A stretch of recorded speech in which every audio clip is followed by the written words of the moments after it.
you're thinking about moving to Guelph and the university area is on your radar, this video is for you. Because this pocket of the city is very specific. It's not just another neighborhood, it's a lifestyle zone.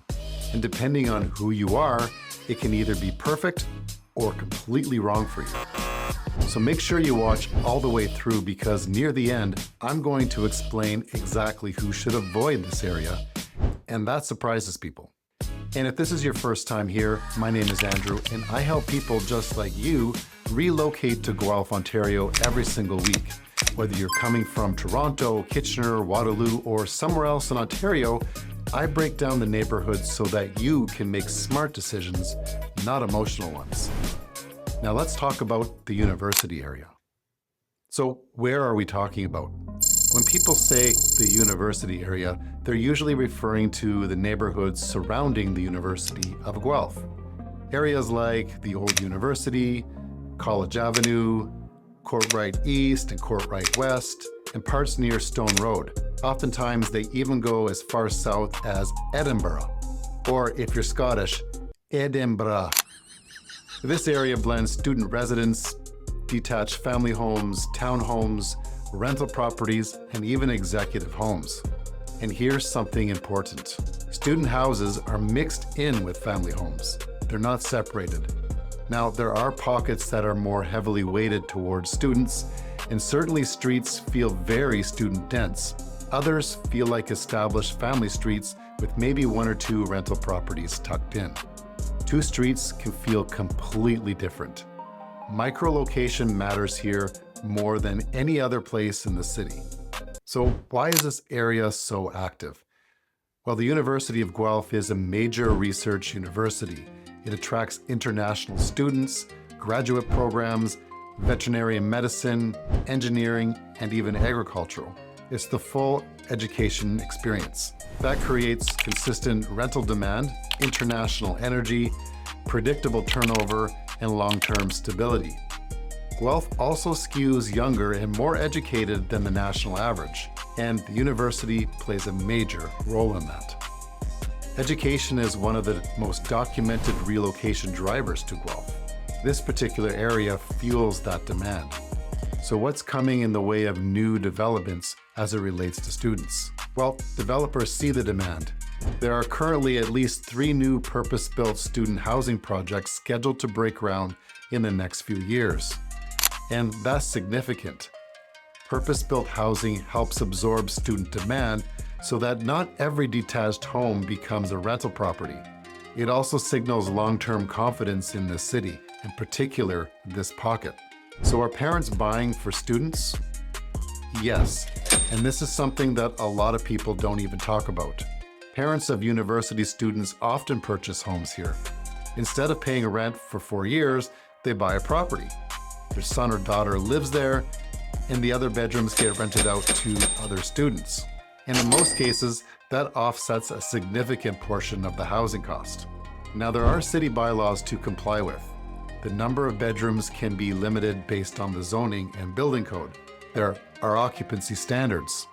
And while there are legal strategies that have been tested through the courts over the years, the City of Guelph staff are very active in ensuring proper and safe accommodations.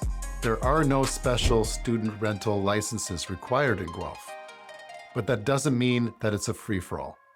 If you're considering buying a home for your university student, you need to understand how to structure it properly. And if that's you, contact me directly and I can assess your specific situation and I'll walk you through how to navigate the bylaws properly and use them to your advantage, safely and strategically. So is this a good investment area? The short answer is yes, but not blindly. This area historically performs well because the student demand doesn't disappear. International enrollment continues, parents co-sign for their renters, and turnover is predictable. But you must understand the zoning, the street dynamics, the future development, and the bedroom limitations. Buy wrong here and your numbers tighten fast. Buy right, and it can be one of the most stable micro markets in the city of Guelph. So what about families? While families love the mature trees, the proximity to the campus and its amenities, the trails and parks, and by the way, it has a disc golf course. Of course I'm going to mention that. But they need to choose carefully. Some streets feel calm and established, others feel much more student active. Neither is good or bad. It just depends on what season of life you're in. So here's the lifestyle factor. You're close to Stone Road Mall, grocery stores, restaurants, the Arboretum, transit routes, and downtown is just a couple of minutes. Walkability is very strong, the energy is very high. It's not sleepy suburbia. It's more academic village with personality. So who should avoid this area? All right, here's the part I mentioned earlier. If you want absolute quiet, no student presence, an ultra new master plan suburb vibe, and minimum turnover, this might not be the ideal neighborhood for you. Even on quieter streets, you are still living near a major university. There will be activity. There will be movement. There will be life. And if that bothers you, there are better pockets in Guelph for that. But if you like energy, maturity, walkability, and long-term stability, this area makes a lot of sense. So here are my final thoughts. The university area is strong for investors, smart for parents who are buying for students, excellent for young professionals, and selectively good for families. But it's not a one-size-fits-all. In Guelph, micro-location matters more than postal code. If you're relocating here and want help figuring out whether this area fits your goals, reach out. I help people relocate to Guelph every single week, strategically. Let's make sure you land in the right pocket. Next up, we're breaking down the East End. I'll see you there.